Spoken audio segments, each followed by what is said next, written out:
सवरगा अरे पहिरी के नाचा छमा छा हाँ बोलबा यो गीत हमार आइल रहे बहुत सुंदर ताई देवी गीत के सुंदर से भजन से शुरुआत करते हैं कि तेरे दर पे ओ मेरी मैया तेरे दीवाने आए हैं कि तेरे दर पे ओ मेरी मैया तेरे दीवाने आए हैं कि भर दे झोली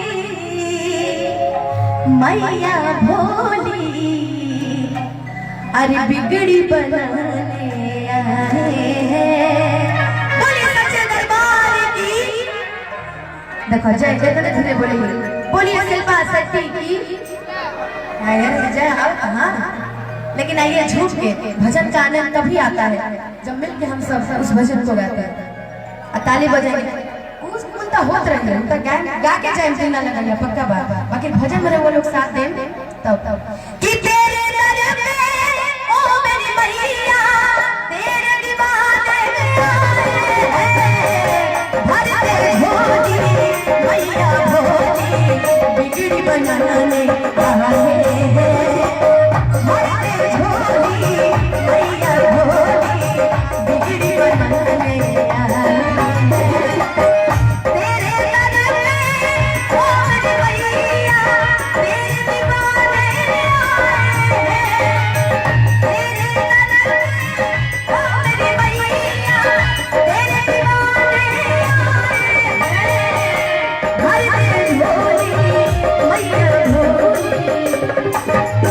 पीछे कमेटी से अनुरोध है कि जितनी महिलाएं खड़ी हैं उनको बैठा दीजिए तभी बैठ कर सुनने में मजा ज्यादा आएगा और जितने हमारे भैया लोग खड़े हैं अगर जहाँ जगह मिले वहाँ बैठ जाएंगे वाकई आपका साउंड बहुत सुंदर बज रहा है वाकई साउंड आपका वाकई बहुत सुंदर बज रहा है इसमें कोई दो राय नहीं है एक बार चाय की तरफ दोनों हाथ ऊपर ऊपर सब हाथ धो के आए ना ताली बजेगा ना सबके हाथ से दोनों हाथ उठा देखो आमीन के हमरे संगे गावा भर दे झोली मैया भोली बिगड़ी बनाने आए भर दे झोली मैया भोली बिगड़ी बनाने आए निसार निसार निसार निसार गैस भली दफा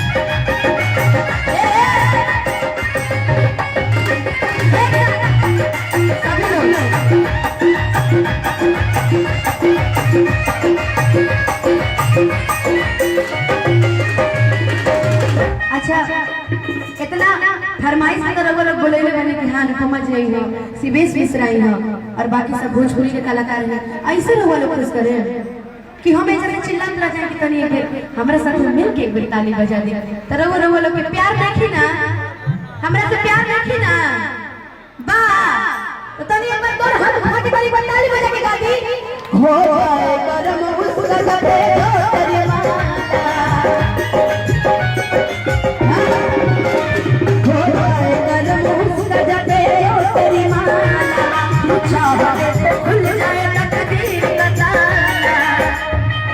माता ज्योति से नूर मिलता है चैन मिलता है सुरूर मिलता है कि जो भी आता है मैया जी तेरे दर पे कुछ न कुछ तो जरूर मिलता है हो ने भक्तों से तू तो प्यार करे ममता तेरे आंचल का हम तो गाने आए हैं ममता तेरे आंचल का हम तो गाने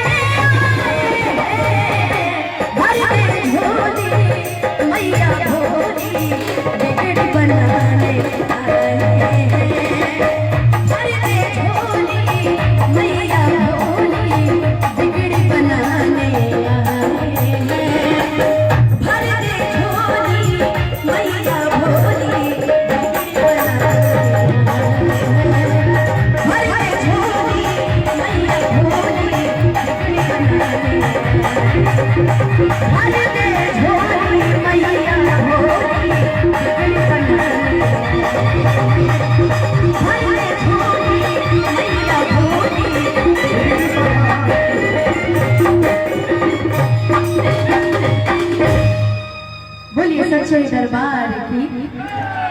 एक एक भजन में पता चल गया कि कितना ये जब भक्त बैठल बड़े आ कितना ये जब देशभक्त बैठल बड़े कितना ये जब प्रेमी बैठल बड़े। अभी अगर गा दे जब क्या कि लूटी गई यारी में हम इतना देर से भजन गावता है लेकिन क्यों के मन नहीं लगता कि प्रेम के महारी में इमे ज्यादा मजा आवेला, इमे ज्यादा मन लगे। भगवान के नाम तब याद आवेला जब दुख में खड़ी आवेला, तब कहले हे भगवान हमरा परीक्षा में पास कर दे। लड़की कुल कहले हे भगवान हमरा तनी मरद तनी सुंदर दी करिया मन कि सब हो के बेटर में हारा चाहिए कि बाबा बड़ी रंगोर कि पढ़े अरे चंदा चकोर नाही दहेज में मांगिले फॉर्चूना कि सब हो के सुनर अरे मैं हरारू चाहिए सोना मांगिले ना ये आप लोग मांगते हैं ये गावेली कि नहीं चाहिए जीरो हमके मरद चाहिए हीरो। अरे हो नहीं जीरो अरे हमके मरद चाहिए हीरो। एक और प्रमोद भैया गाना गाइले रहे कि बेल के पतैया पर लिखत नीता अरे देखी भोले बाबा कोई भी है सिग्नेचर अरे मैं हरा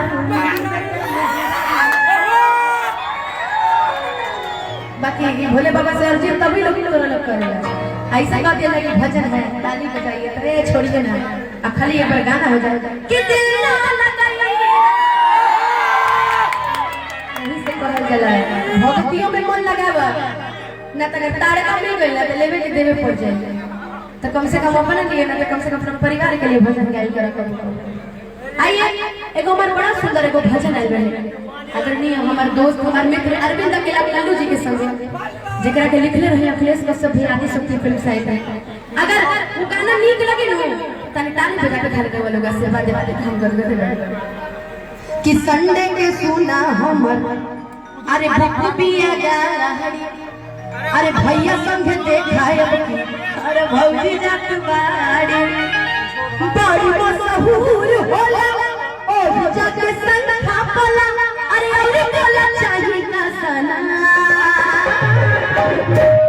अरे लड़के लोग औरतें लोग डिमांड बड़ी करेंगे कि कहाँ जाता नहीं बाजारी जाता है तो सुनी दुगो लव साबुन दुगो डव साबुन हमरा खातिर क्रीम इचिम पिचिम पिचिम लिपस्टिक पिचिक सब ले आइए बोला ना। अभी हम पति जाता देवघर आ देवघर जाता तब दुल्हन का कहते ए जी कहाँ जाता है वो किसके मन अरे देवघर जाता नहीं रे तो सुन अगर जाता नहीं तो हमरे को बात सुन बताइए। लेकिन यहाँ प्यार मोहब्बत वाला कौन वाला अनुपमा अलवाड़ी तो प्यार मोहब्बत में गई हो हम तो हमरा यंग लोग ढेर पसंद करेला करो कैसे भैया क्या गए हमको यंग लोग ज्यादा पसंद करते हैं बिल्कुल कि और बोला चाहिए सना। तो हमारे को बात सुन लो रउआ सब जाता नहीं न बजारे देवघर जाता नहीं ना देखो हमारी चीज ले ले का कि चूड़ी होरी आदा ले है सबरा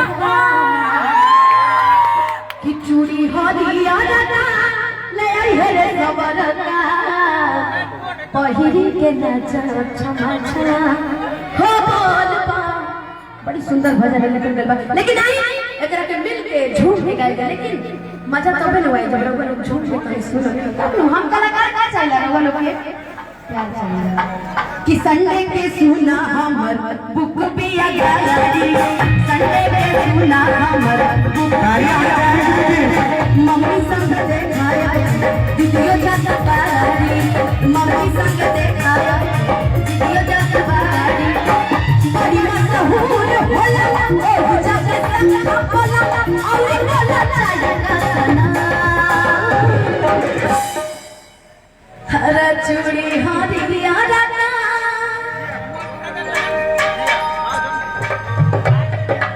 चूड़ी हारी यारा ले रे सबरा क्योंकि गोरे वाले पर तो सब कोई दीवाना रहता है दीवानगी सामने से हो तो बात ही अच्छा लग रहती है कैसे कि महादेव भी सामने थे और कृष्ण कन्हैया भी सामने थे, उनसे बढ़ के तो कोई नहीं था ना।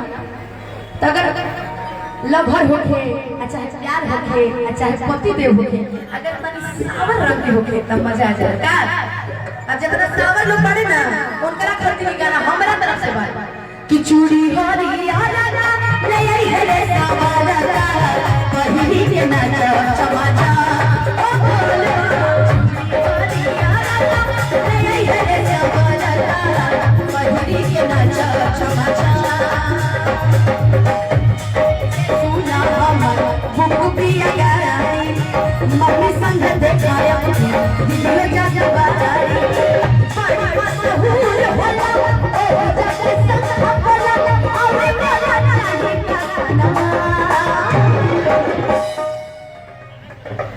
चूड़ी हरियाणा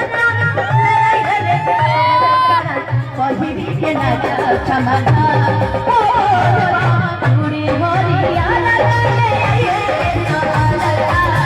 पहिरी के नाचा चमका।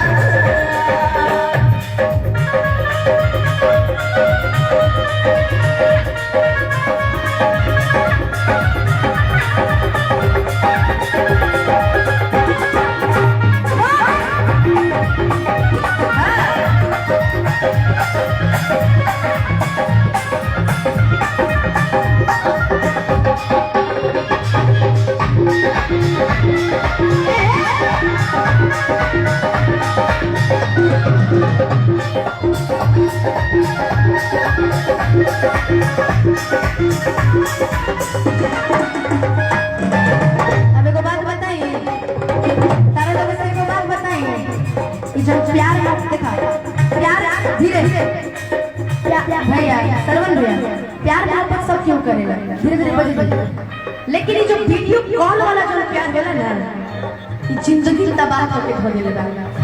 हमरो फिर इस दोनों भाई हमारा है ना बेची का दिमाग से सिर्फ भर वीडियो कॉल पे लगा पता ना कौन मजा मिलेगा। बाकी लइका वो कहत वीडियो कॉल करब तू करे हंसा तेरी बहन होई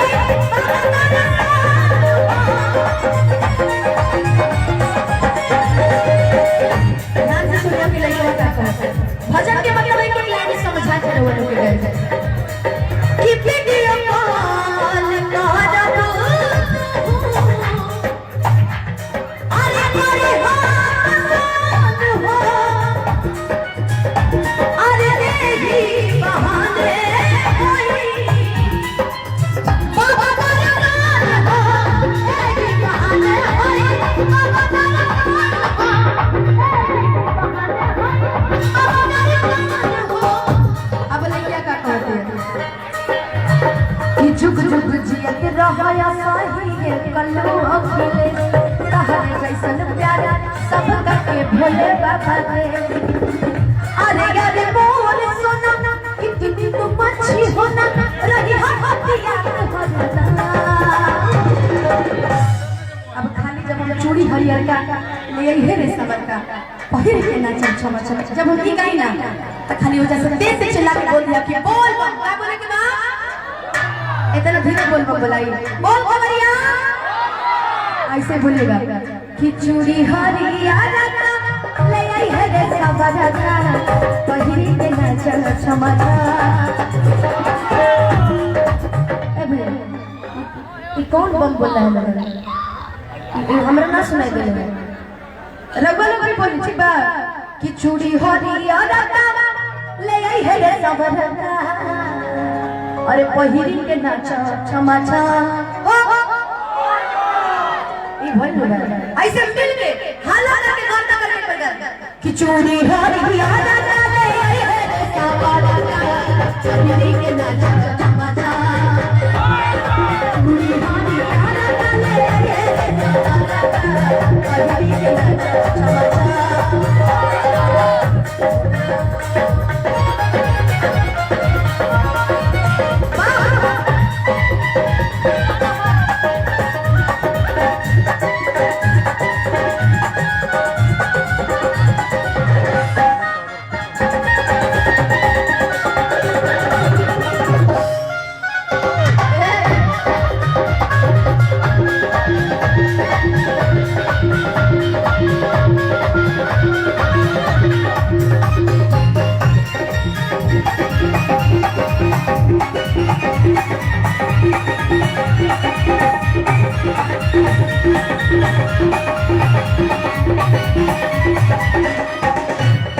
आगे कंडीशन सुना लाइक अब तो हाथ कि सुना हम तो बाबा धाम जाता है ना बाकी तू तो कैन रहो तो कम से कम तनी हमारे घर तो खाली फोन उठा लिया अब आके हमरा तरह से कुछ ना कैसे कर कि मान परई हां अरे मेरी मेरी फोन हो हम तो भीड़ भाड़ में रहा तो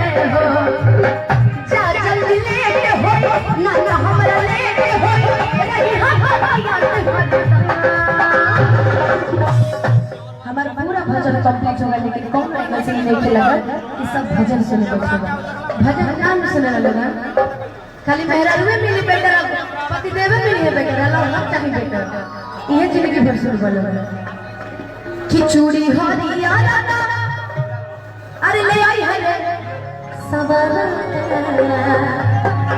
सबर का मतलब ये लोग हम लोग गा रहे हैं इनके लिए खिचड़ी हरिया ले आई है सबर का अरे पहिरी के नाच छम छा अच्छा ये बताइए केकरा केकरा भीरी गमछा बा गमछा केकरा केकरा भीरी बा तने निकाला था गमछा अपना वाह इन होने के चाहिए जाके शेर तने निकाला अपना गमछा अब गमछिया से हवा करल जाला नु बस याद नहीं लाने तने कैमरा में वाला घुमा दे में मुकेश भैया एक बार कैमरा घुमा दीजिएगा देखिएगा कौन अच्छे से रुमाल हिला रहा है ठीक है खिचड़ी हरा हरा डाले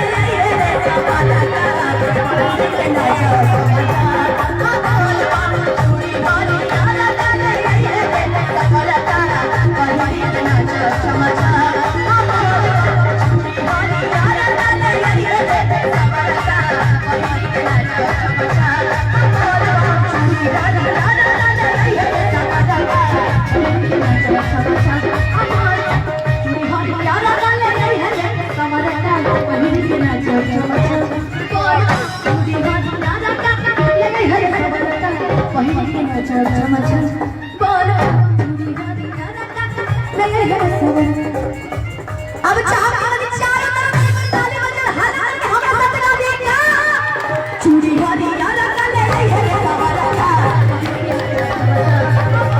चूड़ी वाली यारा का ले ले सवारा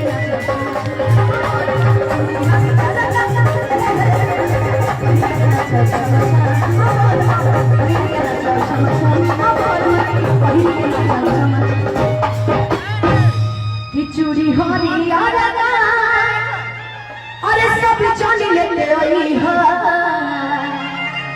अकाल में जैसे पहिरी के जाएब हम हो बोलबा अब जा जहां जहां दुकान खुलल हो के हरिया चूड़ी हमरा भरी ले ले आई है हम पहिन के घरे चल जाए बाकी बोली सच्चे दरबार की रवा लोग खातिर हम एगो भजन गेल रही बेरा हमारा ऑफिशियल चैनल से अनुपमा यादव ऑफिशियल से वो गाना लॉन्च भेल चाहे कि रवा लोग सब्सक्राइब कर ले चैनल हमारा अपडेट मिलत रही बढ़िया बढ़िया एगो हम भजन गेल रही कोना भाव में कि सासु चाही माई जैसन अरे देवरा छोट भाई जैसन हो जब बिया हवाए बाबा एन हम लोग के तारीफ कर देबे कि राम जी के जैसन बिया हमरो लड़ाए बाबा ऐसे बोल रही कि सब केहू चाहेला केहू ई ना चाहेला कि हमरा शिव जी मिले सब केहू चाहेला कि हमरा राम जी मिले बाकी अंतर ये होला कि केहू के शिव जी मिल जाए केहू के राम जी ये ठीक है बात हां कि सासु चाही माई जैसन अरे देवरा छोट भाई जैसन हम ऐसे बोल रही कि हमार बियाह नहीं हो सकला भोलेनाथ सुन रुपेश भैया हमरा बियाह करा दे कि हो जब भी हमारे बाबा अरे राम जी के जैसन दिया। कौन कौन राम जी है इसमें से बताइएगा, कौन कौन इसमें से राम जी है? राम जी से भी शादी करेंगे, कौन कौन राम जी है बताइए? सब रावण है। यही तो आप लोग का प्यार है कि राम जी के जैसन दिया हमारो दूल्हा हवाया बाबा। ये गाना आप हमारा ऑफिशियल चैनल से सुन सकते हैं। बाकी राम जी जैसा अगर दूल्हा चाहिए ना तो कभी कभी हनुमान जी के दरबार जाइए, क्योंकि ढूंढने का काम उन्हीं का है ना? बिल्कुल, क्योंकि चूंकि मनोकामना पूर्ण है तो पिछले मंगलवार की सुबह कि मनोकामना पूर्ण है तो पिछले मंगलवार की सुबह मैंने जो ही हनुमान जी के दरबार गया, हनुमान जी को लड्डू चढ़ाया, हनुमान जी बोले बेटा केक नहीं लाया। तो मैंने कहा कि हे हनुमान जी आप और केक। हनुमान जी बोले बेटा बदलते परिस्थिति को देख। मैंने कहा कि हे हनुमान जी बदलते परिस्थिति आखिर मामला क्या है?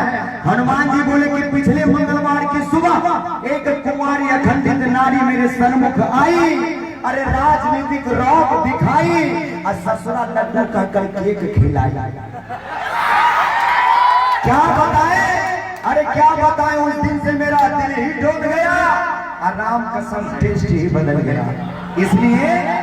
इसलिए जब कभी मेरे द्वार पे आना तो लड्डू नहीं केक लेके आना। राम जी जैसा अगर दूल्हा चाहिए तो कभी कभी हनुमान जी को केक चढ़ाइए, है ना? बाकी एक बार इनके लिए ताली बजाइए, जोरदार ताली बजाइए। अच्छा रुपेश भैया, बिहार में मुझे अलग पहचान देने का सबसे बड़ा रीजन जानते हैं क्या था? कि मैं हर गाने के बीच में एक हिंदी गाना जरूर जोड़ती हूँ। और आज अब मैं जा रही हूँ, शिवेश जी आएंगे मंच पे, जागरण होगा। हाँ एक और गाना। हाँ बिल्कुल, और ये आप रख लीजिए, बाकी काम मैं पढ़ देता हूँ। आप हमारे आदरणीय ज्योतिष झा, राष्ट्रीय सहारा जिला प्रभारी अररिया, और साथ ही साथ रूपेश भगत विधायक जी मदनपुर, इनके तरफ से भी 501 रुपए का आशीर्वाद है। पर दोनों के लिए जोरदार तालियां होनी चाहिए। इसकी बहुत जरूरत पड़ती है हमें कलाकारों को, क्यों रुपेश भैया? हमेशा पड़ती है। या आप सर हमसे अच्छे से। और ऐसे ही अगर नाम मैंने अगर गलत बोल दिया सर तो डरने की बात नहीं, दोबारा आप दोबारा पैसा देकर ठीक करवा। अच्छा ये बताइए, लॉकडाउन लगा था ना तो कई लोग अपनी प्रेमिका से नहीं मिल पाए होंगे। अरे भाई पहले पूरा तो सुन लो। कई लोग नहीं मिल पाए होंगे। एक शाम जी का बड़ा प्यारा भजन है, सुना दूं? बस उसके बीच का जो मैं हिंदी गाने डालने वाली वो सुनते रहना। आई बैकआउट लगाए, दिल ना लगे वही क्या ना चिंता करते हैं, थोड़ा इंतजार का मजा लीजिए। कि हर घड़ी याद तेरी मतलब अपने प्रेम, लेकिन यहाँ बात राधा कृष्ण जी जिनके पिया विदेश रहते हैं वो भी याद करिएगा कि हर घड़ी याद तेरी आई, सोतन बनके कि मैं फिरूं शाम तेरे नाम की जुगन बनके। मैं फिरूं शाम तेरे नाम की जुगन बनके। हर घड़ी याद तेरी आई, सोतन बनके। हर घड़ी याद तेरी आई, सोतन बनके। मैं फिरूं शाम तेरे नाम की जुगन बनके। मैं फिरूं शाम तेरे नाम की जुगन बनके।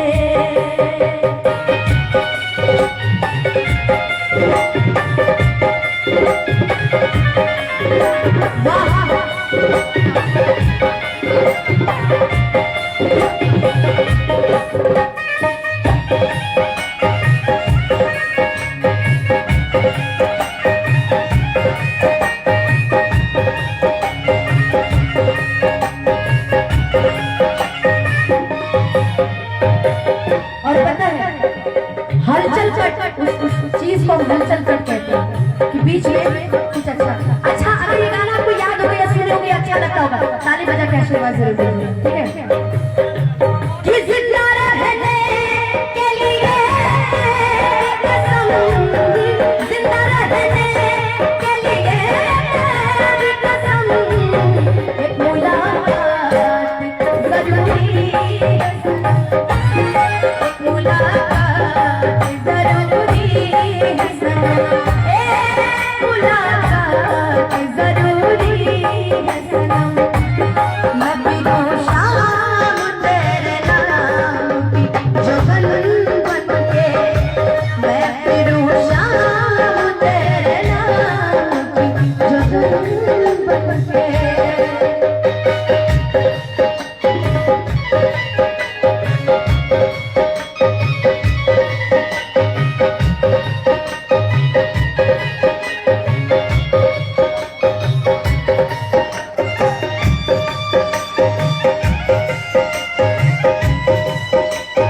राधा जी कह रही है कि श्याम जैसे भैया जब शुरू शुरू में इनको प्यार हुआ होगा ना तो एकदम टाइम अगर इनकी पटपटी होंगी हेलो 10 बजे का मतलब 10 बजे बेचारे 9:30 बजे घर पहुंचते होंगे, लेकिन जैसे समय बीतता गया तो 10 बजे बोलती रही, ये 1 बजे आते रहे। एक जमाना था बुलाने से चला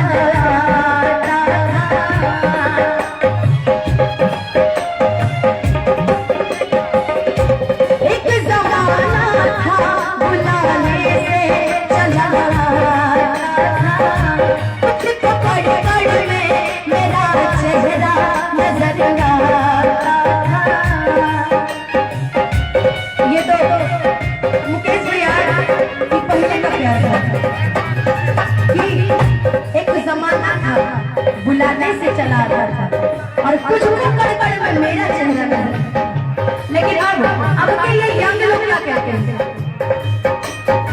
मिलने तुम कोशिश करना वादा कभी न करना, मिलने कोशिश करना वादा कभी न करना, वादा तो टूट जाता है, वादा तो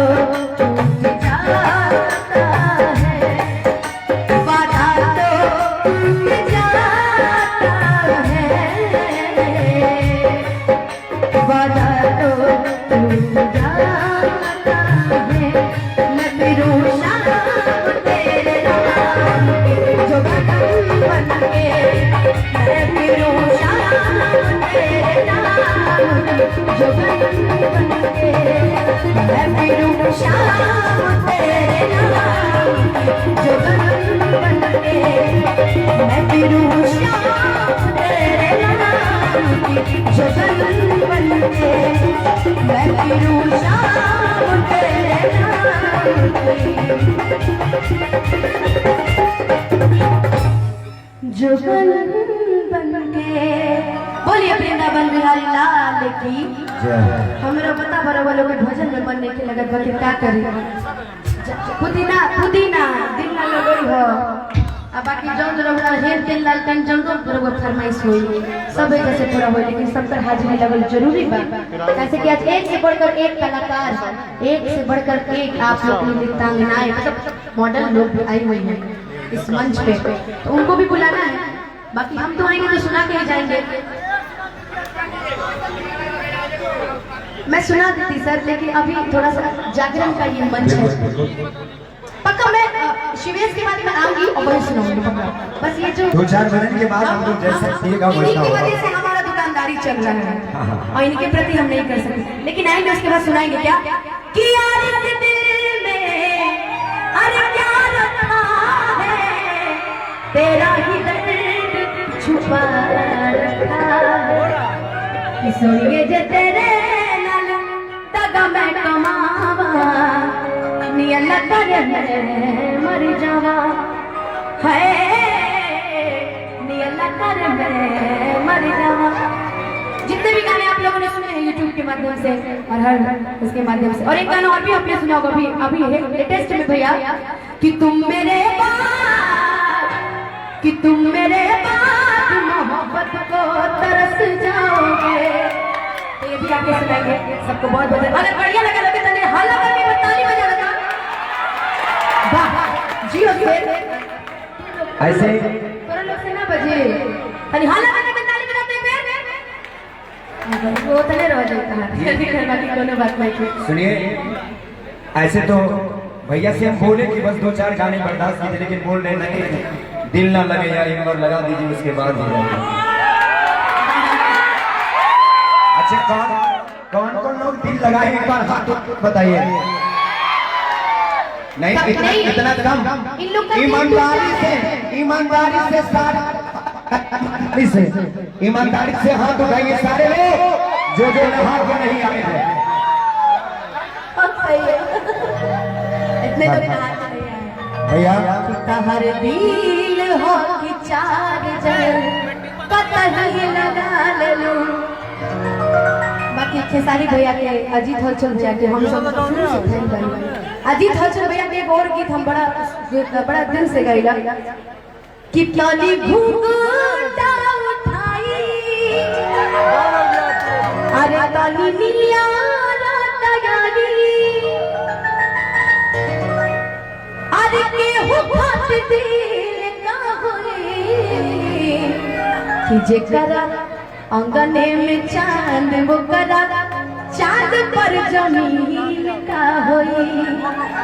स्पेशली हमारी माताएं बहनों के लिए क्योंकि वो चांद है हमारे घर का। अगर ये ना रहे तो घर पूरा सोना है इनके लिए। बड़ा हंस रहे सब लोग हैं, आपके लिए नहीं है। आपके लिए तो स्पेशल गाने जो भी है दिल ना लगेगा से अपना शुरुआत की थी, दिल ना लगेगा को अपना प्यार दिया। एक और हल्का भैया का गाते हैं कि जा गई भूता जा ऐ सनम अरे देखे जिंदगी भर खा तेरे जख्म जमी सोचा हमरा बारे में हमारा खातिर हमारा माइल ना रहे ई प्यार काले परसों के कोई न रहे भुला गई वैसे जैसे भाग न रहे। कैसे कि भैया प्यार मोहब्बत कई बड़ा आसान है बाकी निभावल उतने मुश्किल है का भैया। रघु प्यार कहने बने ना, रघु तो बहुत प्यार कहने बने। अरे ठीक इनका मम्मी से ना प्यार कहने बने बा फिर में आ गई बा ना मनो बताई कहत ना लड़का मोहब्बत फिर मन आ गई बा। सबके जिंदगी में प्यार होता है, प्यार का अलग अलग मतलब होता है। माँ को बेटी से, बाप को बेटी से, लव भाई लव घर वाला प्यार अलग होला क्या कि मिले के करार होला अरे मिले के करार होला हई घर के पिछुआरी। बाकी शिवेश जी से एक दो भजन गवा लेते हैं। हाँ बिल्कुल भैया एक दो भजन शिवेश से गवा लेते हैं उसके बाद गाते हैं। उसके बाद कीर्तन लगे हैं सारे गीत। और हमारे पचिना के राजू भैया का ऐसा आदेश है कि बस इसी तरह आप लोग साथ देते रहे तो आपको भरपूर आनंद मिलेगा। आप लोग जो चाहिएगा वो होगा, है ना। बस इसी तरह शांति के साथ आप लोग बैठे रहिए और जिनको शांति के साथ जाइए। एक भजन हमसे गवा लेती हूँ, मैं ही बैठी हूँ, ठीक है मैं बैठी हूँ। एक बार और ताली बजा।